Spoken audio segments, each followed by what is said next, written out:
नमस्कार, मैं Rana Yashwant India news पर आपका स्वागत करता हूं और आप देख रहे हैं अर्ध सत्य। फर्ज कीजिए कि आपसे कहा जाए कि आप जितना कमा रहे हैं या कमाएंगे, आपको कोई टैक्स नहीं देना होगा।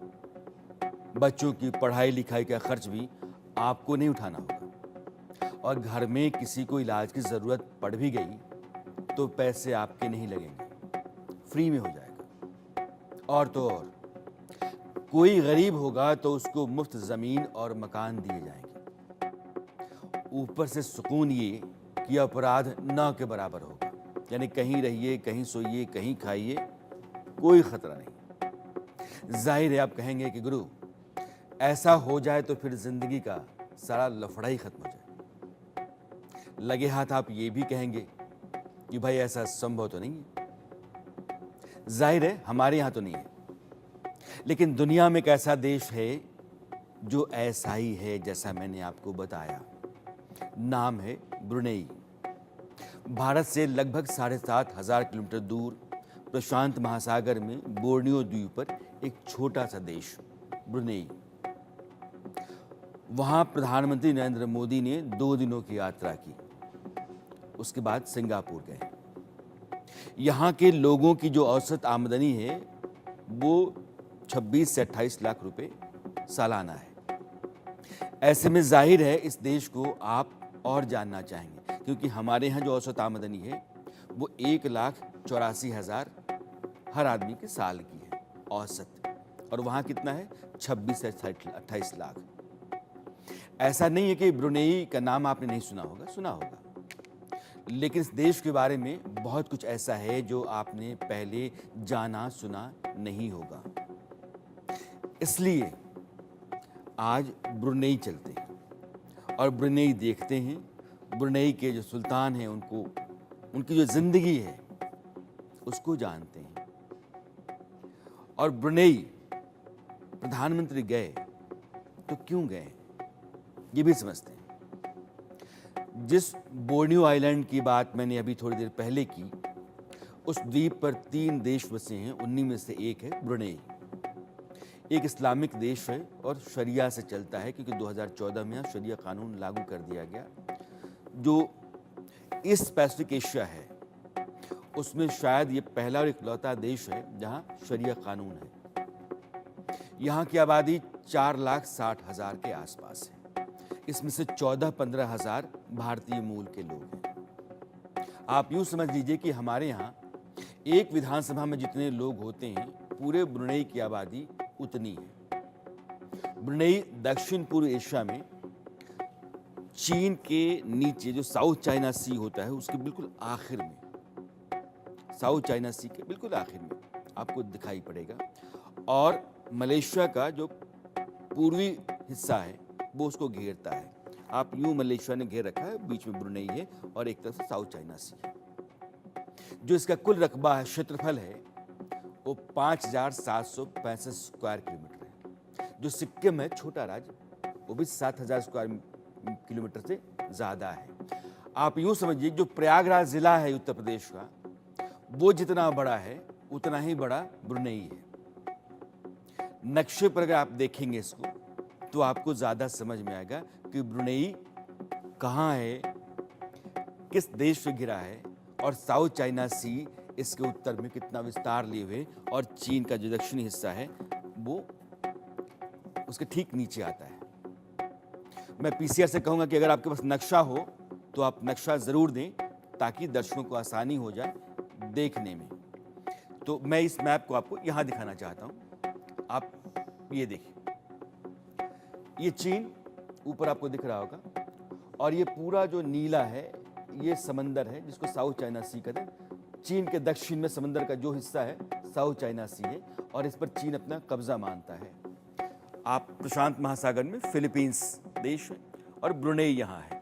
ये जो छोटा सा द्वीप जो जहाँ रेड ब्लिंक कर रहा है वो ब्रुनेई है, नीचे ही मलेशिया का हिस्सा है। तो छोटा सा देश ब्रुनेई है और वो हिंदुस्तान से बहुत दूर है।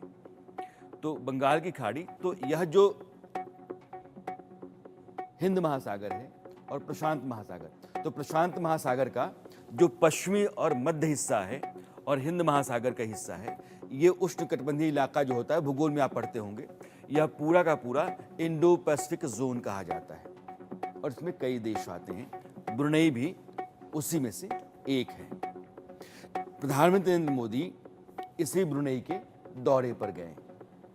यहाँ के सुल्तान हैं हसनत बोल्किया और उन्होंने प्रधानमंत्री नरेंद्र मोदी का ब्रुनेई में स्वागत किया। आने का न्योता भी उन्होंने ही दिया था। आज तक भारत का कोई प्रधानमंत्री बाइलेटरल इश्यूज के लिहाज से ब्रुनेई के दौरे पर पहले कभी नहीं गया। मनमोहन सिंह गए थे, लेकिन आसियान की बैठक में हिस्सा लेने के लिए। बाइलेटरल डायलॉग के लिए नरेंद्र मोदी हिंदुस्तान के पहले प्रधानमंत्री हैं ब्रुनेई जाने वाले। फिर एक तरफ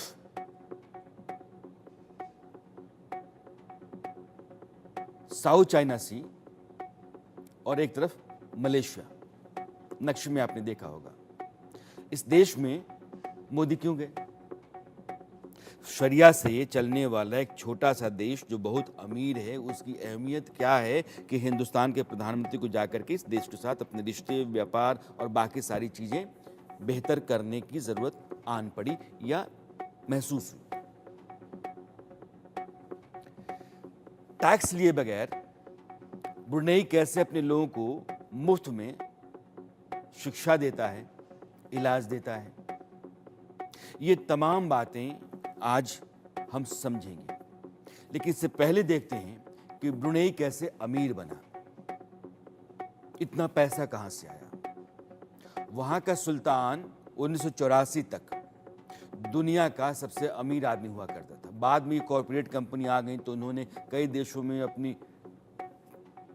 अपना कारोबार बढ़ाया और बिजनेस के लिहाज से पैसा कमाया और फिर वो मालदार बनी। आज भी ब्रुनेई का जो शाह है, सुल्तान, वो दुनिया के अमीर लोगों में गिना जाता है। वहां का हर आदमी माला माल है। दरअसल 1929 में ब्रुनेई के सेरिया इलाके में तेल की खोज हुई। ब्रुनेई में तेल का पहला कुआं ब्रिटिश जो मलायन पेट्रोलियम कंपनी थी उसने खोदा था और उसे सेरिया 1 नाम दिया गया। तेल की खोज ने ब्रुनेई को एक तेल उत्पादक देश के तौर पर बड़ी पहचान दिलाई और ब्रुनेई के लिए यह गैस तेल भंडार ही कुबेर का खजाना हो गया। ऑयल और नेचुरल गैस का जो प्रोडक्शन है वो ब्रुनेई की अर्थव्यवस्था की रीढ़ है। आपको जानकर हैरानी होगी कि ब्रुनेई की जो कुल जीडीपी है वह 1700 करोड़ अमेरिकी डॉलर है और इसका आधे से अधिक तेल और गैस बेचने से आता है। अब इसका असर क्या हुआ? तेल निर्यात से पैसों का अंबार लगने लगा और यहाँ के लोगों की जिंदगी बदलने लगी और बदलती चली गई। तेल के निर्यात ने ब्रुनेई को दुनिया के टॉप पर कैपिटा इनकम वाले देशों में शामिल करा दिया। एक आंकड़ा हम आपको बताते हैं कि ब्रुनेई में साल 2023 में जो पर कैपिटा इनकम था वो $29,133 था। अगर आप रुपए में देखें तो 25 से 26 लाख रुपए। और हमारे देश में जो पर कैपिटा इनकम है वो $2,239 है। अगर इसको रुपए में कन्वर्ट करते हैं तो 2 लाख के आसपास रकम बनती है। यानी कि हमारे यहाँ के एक आदमी की प्रति व्यक्ति आय से 14 गुना प्रति व्यक्ति आय ब्रुनेई के एक आदमी की। जबकि भारत जो है वो दुनिया का 5वां सबसे मजबूत इकोनॉमी का देश है। ज़ाहिर हम बहुत बड़ा मुल्क है, आबादी बहुत ज़्यादा है, कहाँ 4.5 लाख, कहाँ 140 करोड़, कोई तुलना नहीं है।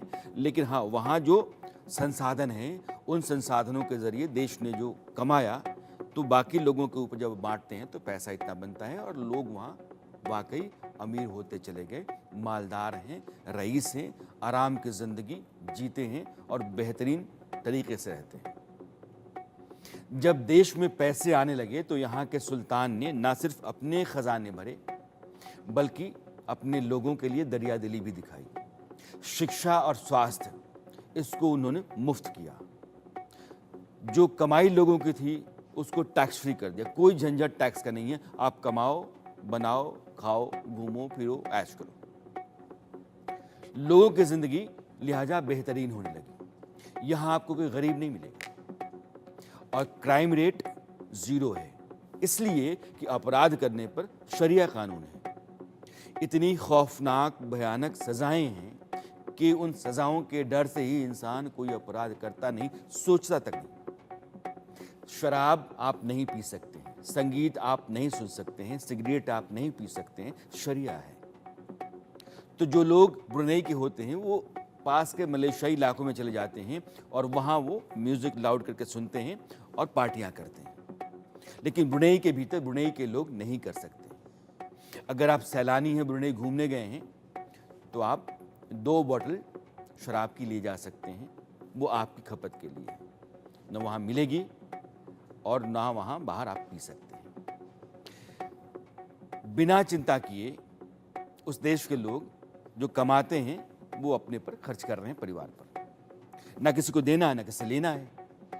यह भी जान लीजिए कि ब्रुनेई पर किसी भी तरह का कोई कर्ज नहीं है, ना दुनिया के किसी संस्था या देश से उसने लिया है और ना इंटरनल कोई डेट है, कुछ नहीं, ना इंटरनल ना एक्सटर्नल। अब जानते हैं कि ब्रुनेई कमाने वालों के लिए कैसे जन्नत है। टैक्स नहीं है तो टैक्स हेवन के तौर पर उसकी पहचान दुनिया भर में है। टैक्स पॉलिसी के साथ साथ गोपनीय कानूनों की वजह से भी ब्रुनेई उन सब लोगों का चहेता है जो अपना सब बताना नहीं चाहते हैं, गोपनीय रखना चाहते हैं। तो वहाँ की सरकार, वहाँ की व्यवस्था आपके बारे में कुछ नहीं करेगी, इसलिए पैसा ला के लगाइए। कहाँ से लाए, कैसे लाए, हम आपको गारंटी देते हैं, किसी को नहीं बताएंगे। व्यापारी और निवेशक इस कारण से ब्रुनेई की तरफ आकर्षित होने लगे। ब्रुनेई में पर्सनल इनकम पर कोई टैक्स नहीं लगता। यह नियम देश में रहने वाले नागरिकों और प्रवासियों दोनों पर लागू होता है। इसलिए ये उन लोगों के लिए खास हो जाता है जो इनकम टैक्स देने से बचना चाहते हैं। वहाँ कंपनी खोलिए, आमदनी उसकी दिखाइए, टैक्स से बच जाइए। एक और बात, यहाँ कॉर्पोरेट टैक्स भी सिर्फ 18.5% लगता है। इसके साथ साथ अंतर्राष्ट्रीय व्यापार और शिपिंग में शामिल जो कंपनियां हैं उनको कॉर्पोरेट टैक्स में छूट मिलती है।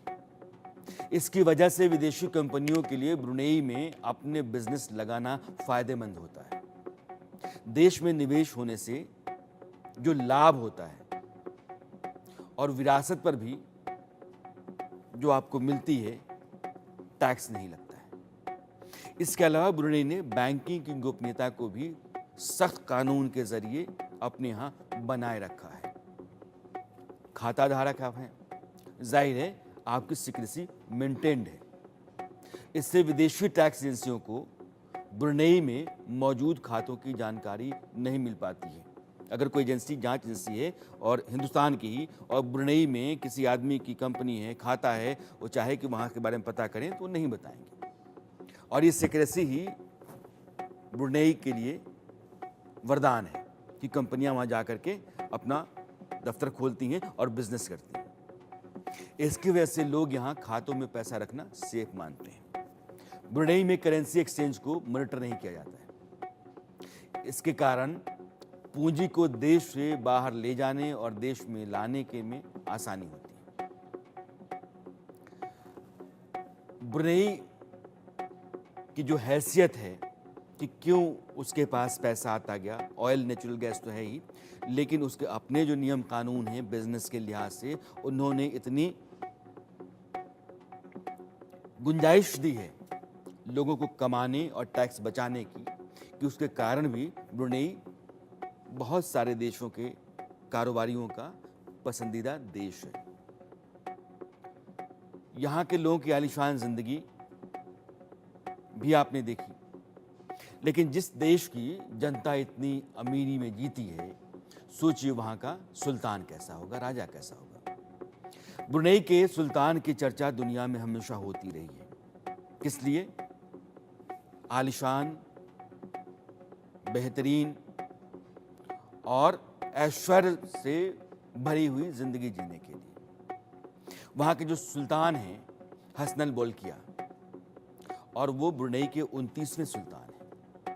1984 में अंग्रेज़ों के जाने के बाद से ब्रुनेई आज़ाद हुआ और ब्रुनेई के प्रधानमंत्री पद को तैयार किया गया, तो प्रधानमंत्री भी सुल्तान ही है।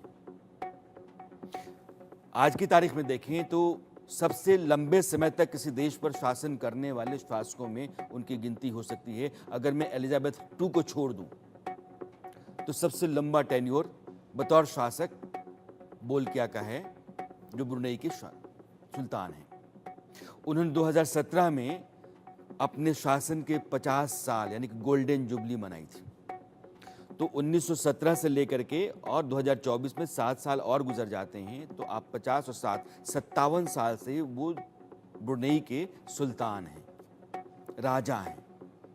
ब्रुनेई जैसे छोटे देश में सुल्तान सबसे शक्तिशाली होने के साथ साथ सबसे अमीर शख्स भी हैं।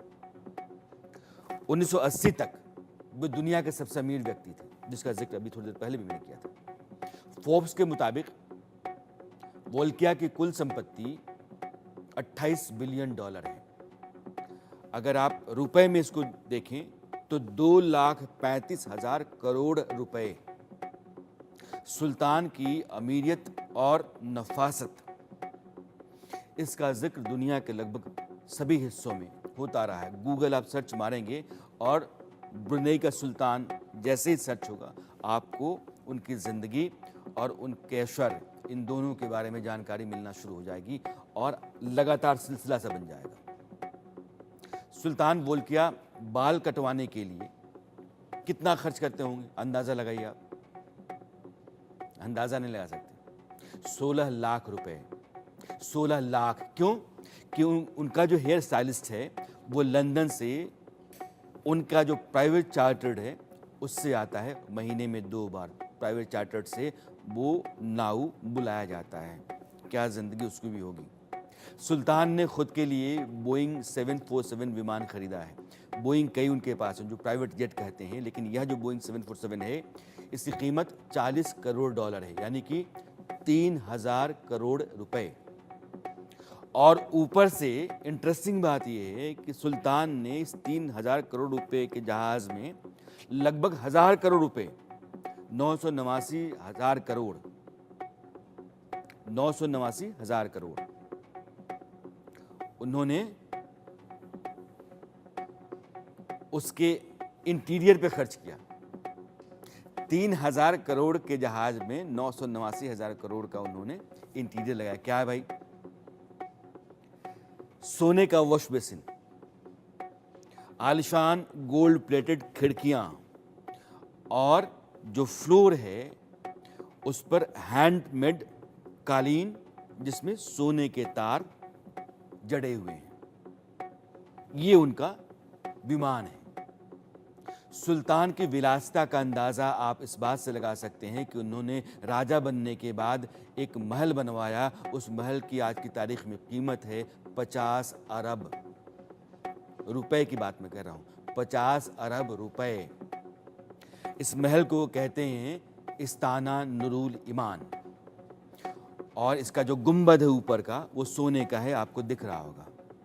44 सीढ़ियाँ हैं जब आप उसके ऊपर जाते हैं बेस पर। 1788 इसमें कमरे हैं, 1788 कमरे हैं इस महल में, और 257 बाथरूम हैं, 5 स्विमिंग पूल हैं, एक शानदार मस्जिद है और 110 कारों की पार्किंग, 800 कारों का गराज। ये कोई शहर नहीं है, सुल्तान का महल है। और महल की दीवारों पर प्रधानमंत्री के साथ जब सुल्तान बैठे होते बोलकिया, तो आप देखेंगे कि जो टेबल बगल में रखा हुआ है वो भी सोने का है, और महल की जो दीवारें हैं वो गोल्ड कोटेड हैं। एरिया कितना होगा अंदाज़ा लगाइए। हम लोग तो फ्लैट वाले हैं, 2,000, 3,000, 4,000, 5,000 स्क्वायर फीट। गांव में मकान होगा तो 10,000 स्क्वायर फीट, 20,000 स्क्वायर फीट। ये सुल्तान का जो महल है ये 20 लाख स्क्वायर फीट का है, 20 लाख स्क्वायर फीट, और ये गिनीज वर्ल्ड रिकॉर्ड में दर्ज है। ये महल रिहायशी इलाके के हिसाब से दुनिया का सबसे बड़ा महल है। सुल्तान बोलकिया ब्रुनेई के शाह। ब्रुनेई की एक मस्जिद है और इसकी चर्चा भी जरूरी है। ब्रुनेई की जो राजधानी है बंदर सेरी बेगवान, उसमें उमर अली सैफुद्दीन मस्जिद, दक्षिण पूर्व एशिया की सबसे खूबसूरत मस्जिद है, वहां है। इसे भारत के ताजमहल की तर्ज पर बनाया गया और इसका निर्माण हुआ था 1958 में। इसे इटली के एक डिजाइनर और ब्रिटिश इंजीनियर ने बनाया था। इसका नाम ब्रुनेई के 28वें सुल्तान उमर अली सैफुद्दीन थर्ड के नाम पर रखा गया है। मस्जिद को बनाने के लिए इटली से संगमरमर मंगवाया गया था। इसकी वजह से ये ताजमहल की तरह सफेद और चमकदार दिखती है। मस्जिद के टॉप पर एक सुनहरा गुंबद है। जैसे महल के टॉप पर गुंबद था, वैसे मस्जिद के टॉप पर भी गुंबद है और यह शहर के कई हिस्सों से दिखाई पड़ती है। मस्जिद, गुंबद, मस्जिद की मीनारें भी मुगल जो आर्किटेक्ट है उसके मुताबिक है। मस्जिद का इंटीरियर भी अद्भुत है, शानदार। इंटीरियर में इंग्लैंड से लाई गई झूमर, सऊदी अरब से मंगाई गई कालीन और इटली से खरीदी गई कांच की खिड़कियां लगी पड़ी, जिनकी तस्वीरें आप देख रहे हैं। वैसे ताजमहल क्या है? मकबरा है और शाहजहां ने बनवाया, अपनी बेगम की याद में बनवाया और ये मस्जिद है। ब्रुनेई जाने वाले इस मस्जिद की खूबसूरती को देखने जरूर जाते हैं और जैसे शाह का महल है वैसे ही ब्रुनेई की मस्जिद है जो सैलानियों को अपनी ओर आकर्षित करती है। अब सवाल होता है कि हमारे प्रधानमंत्री नरेंद्र मोदी ब्रुनेई क्यों गए? जो ज्योग्राफिकल लोकेशन है ब्रुनेई का, वो आपने नक्शे में देखा और उसका सिग्निफिकेंस है। 2013 में तब के प्रधानमंत्री डॉक्टर मनमोहन सिंह ब्रुनेई गए थे आसियान सम्मेलन में हिस्सा लेने के लिए, लेकिन नरेंद्र मोदी दोनों देशों के बीच में बातचीत के लिहाज से, जिसको हम द्विपक्षीय वार्ता कहते हैं, ब्रुनेई जाने वाले भारत के पहले प्रधानमंत्री।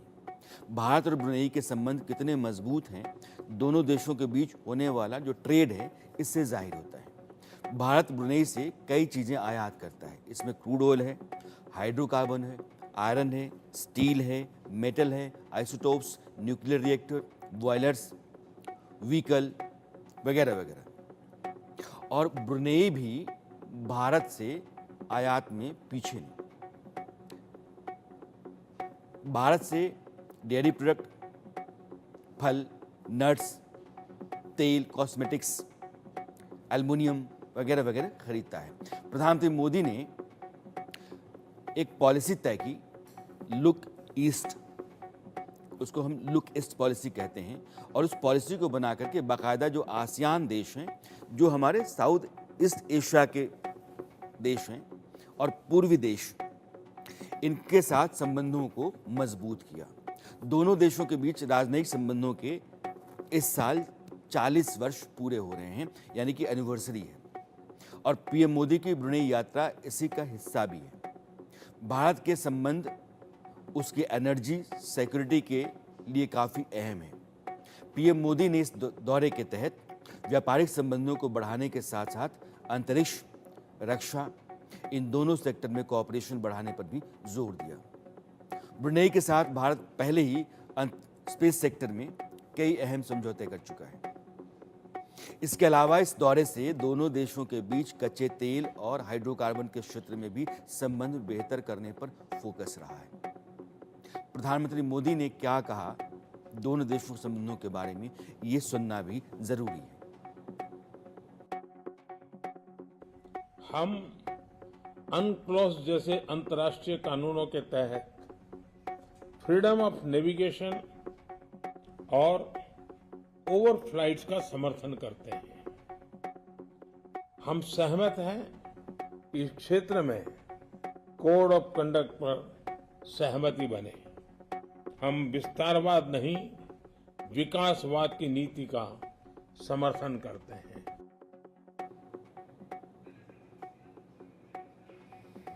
अब जानते हैं कि ब्रुनेई हमारे लिए क्यों अहमियत रखता है। डिफेंस हो, ट्रेड हो, एनर्जी सेक्टर हो या स्पेस टेक्नोलॉजी,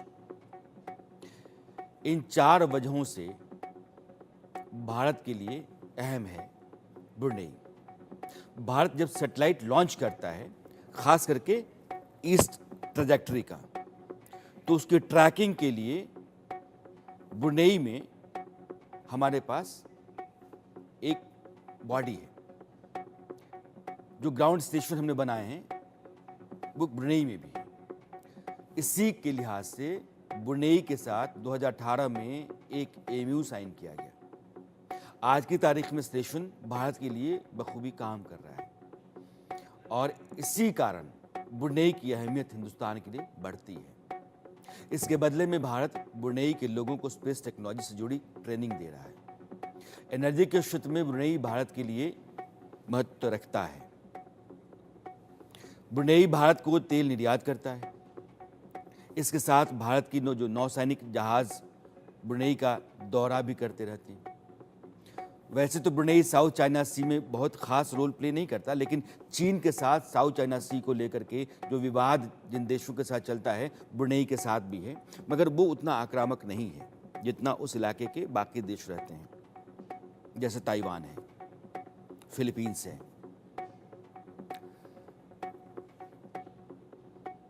दूसरी तरफ अगर देखते हैं आप, तो भारत साउथ चाइना सी को लेकर के समाधान निकालने की बात करता है। जो नक्शा मैंने आपको पहले दिखाया था, मैं आपको अभी सामने आपको दिख रहा होगा। साउथ चाइना सी में चीन को मात देने के लिए भारत ब्रुनेई के साथ संबंध अपने मजबूत करता रहा है और एक बहुत कारगर मित्र देश है ब्रुनेई। तो जो उसकी लोकेशन है, जिसको हम जियोपॉलिटिकल रिलेशन कहते हैं, उस लिहाज से अहमियत रखता है। और ब्रुनेई की यात्रा प्रधानमंत्री की कई मायनों में कामयाब रही है और हमने आपको यह भी बताया कि ब्रुनेई कैसा देश है और ब्रुनेई के सुल्तान चर्चा में क्यों रहते हैं। अरसत में एक वक्त हो चला है ब्रेक का, ब्रेक के उस पार भी अरसत जारी है।